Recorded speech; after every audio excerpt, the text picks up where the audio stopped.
partager avec vous un passage sur le dévouement. En fait, parler du cœur dévoué.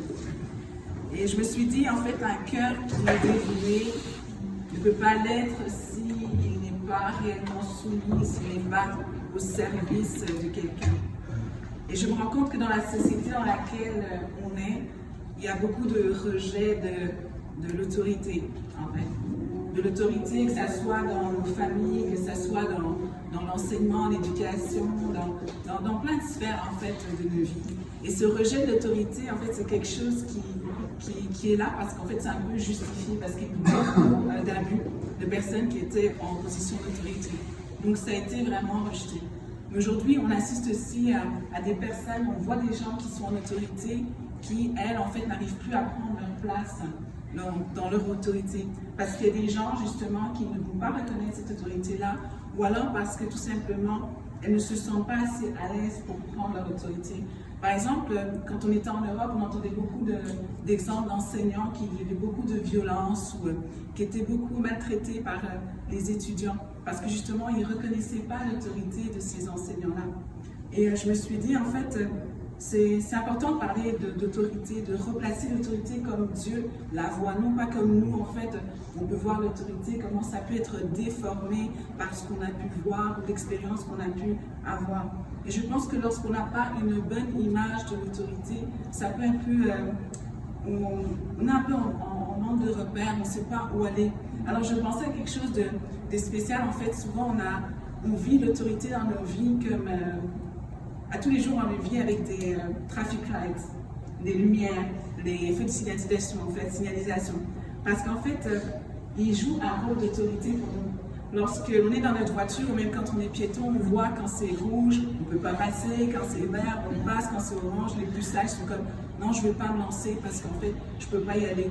Et lorsqu'il ne fonctionne pas, je ne sais pas si ça arrive souvent ici, mais parfois ça ne fonctionne pas, c'est le chaos. C'est le chaos. Ouais, c'est ça, c'est le chaos. Et en Afrique, en fait, souvent, ça se passe que ça ne fonctionne pas. Et même souvent, il n'y en a pas. Et là, c'est une personne qui est là, puis qui fait le roulage, comme on dit, il nous montre les directions. Et ce qui est étonnant, c'est que lorsqu'il y a cette personne-là qui montre la direction, les gens sont toujours fâchés. Les gens, ils ne respectent pas cette personne-là parce qu'elle est en train de montrer, il faut aller. Mais aussitôt que ce sont des traffic lights, habituellement, les gens les respectent. Je sais, il y a toujours des gens qui passent au rouge. Hein. On est d'accord. Mais dès que c'est une personne, c'est plus compliqué. Et j'aimerais qu'on puisse voir justement ensemble, dans Éphésiens 6, versets 5 à 6, un passage qui nous parle justement du serviteur et du maître. C'est plus dans le cadre du travail. Donc, vos serviteurs, obéissez à vos maîtres selon la chair avec crainte et tremblement, dans la simplicité de votre cœur, comme à Christ. Non pas seulement sous leurs yeux, comme pour plaire aux hommes, mais comme des serviteurs de Christ qui font de bon cœur la volonté de Dieu. Amen. En fait, ici, serviteur, c'est esclave. On sait bien que avant, c'était un système, il y avait des esclaves et des maîtres. On n'est pas dans ce système-là. Mais on peut le reproduire et l'apporter dans notre système à nous. Chacun d'entre nous, on vit sous une autorité. Que ce soit à la maison, si on est des enfants, des jeunes enfants qui vont avec nos parents, il y a une autorité. Si on travaille, on a aussi une autorité. Dans nos relations, dans un couple, il y a aussi une autorité. Et en fait, on peut transposer cette situation dans nos vies aujourd'hui. Et en fait, lorsqu'on voit que Dieu nous demande de servir Dieu, de servir les hommes comme si on le servait lui, il y a une notion de, ok, en fait, quand tu sers les hommes, c'est pas facile, mais tu dois le faire comme si c'était moi que tu servais. Donc tu dois le faire avec crainte et tremblement. Et ce qui est étonnant, c'est quand on dit crainte et tremblement, on se dit, oh, mais là, c'est intense. Mais je me suis posé la question. Je me suis dit, en fait, parfois il m'arrive d'avoir une crainte et un tremblement, et pour quelque chose de génial qui va m'arriver. Tu sais que c'est un gros truc qui va arriver. Quand je devais me marier, voilà, j'avais une crainte et un tremblement. Mais ce n'était pas quelque chose de négatif, c'était quelque chose de waouh, il va se passer un truc. En fait, c'est de prendre au sérieux ce qu'on te confie. De prendre au sérieux, en fait, le fait de servir quelqu'un d'autre ou le fait d'aider quelqu'un d'autre. Parce que c'est important. Et de le faire pour le Seigneur. Et le passage continue. Et dit aussi que sachant que chacun soit esclave ou soit libre, recevra du Seigneur selon ce qu'il aura fait de bien. En fait, que tu sois esclave, que tu sois celui qui est sous l'autorité de quelqu'un, tu vas recevoir selon ce que tu as fait. Et ce que j'aimais beaucoup dans le passage plus loin, c'est qu'il dit, maître, en fait, la personne qui est en position d'autorité, il dit, agissez de même envers les personnes qui sont sous votre autorité. Abstenez-vous de menaces, sachant que leur maître et le vôtre est dans les cieux, et que devant lui, il n'y a point d'acception de personne. En fait, c'est de rappeler que nous, en fait, devant Dieu, nous sommes égaux. Chacun d'entre nous, en fait, nous vivons à chaque fois nous avons une autorité à un moment. En fait, ça peut même changer pendant la journée. Pendant la journée, tu es à ton travail, puis tu as ton boss, puis tu rentres à la maison, c'est toi le boss. Puis tu sais, évidemment, ça change comme ça, tu vois. Mais de se dire que peu importe, en fait, ta position devant Dieu, il te voit comme on est tous pareils.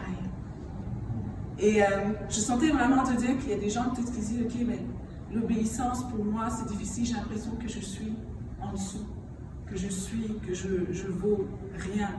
Mais en fait, ça n'a rien à voir. Ça n'a vraiment rien à voir. C'est juste qu'il faut un ordre. C'est comme avec les traffic lights.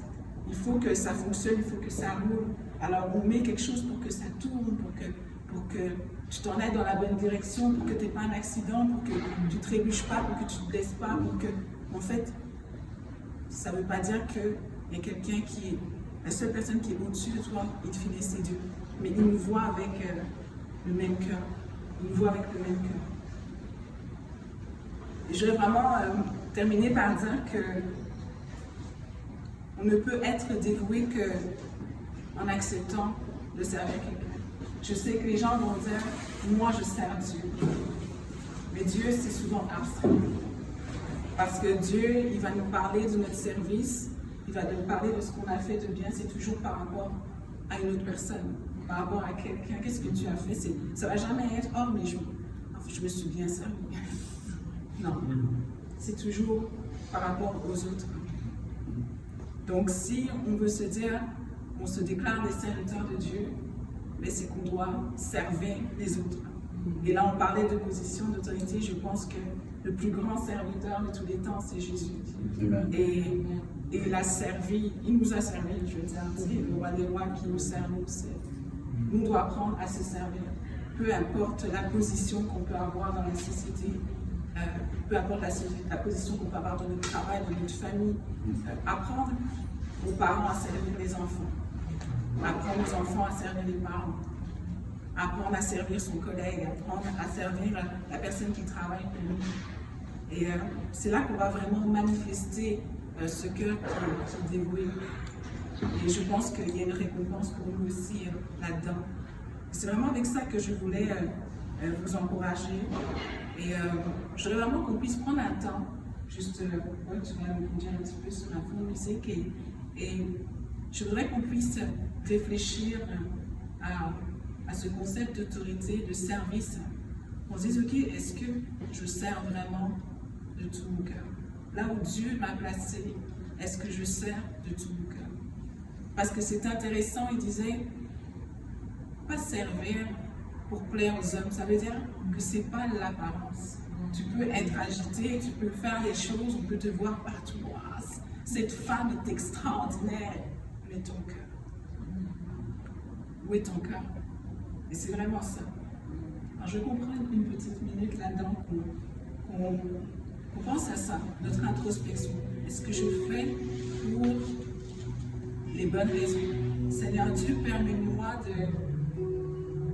d'avoir le cœur à la bonne place, d'être dévoué dans ce que je fais, d'être dévoué.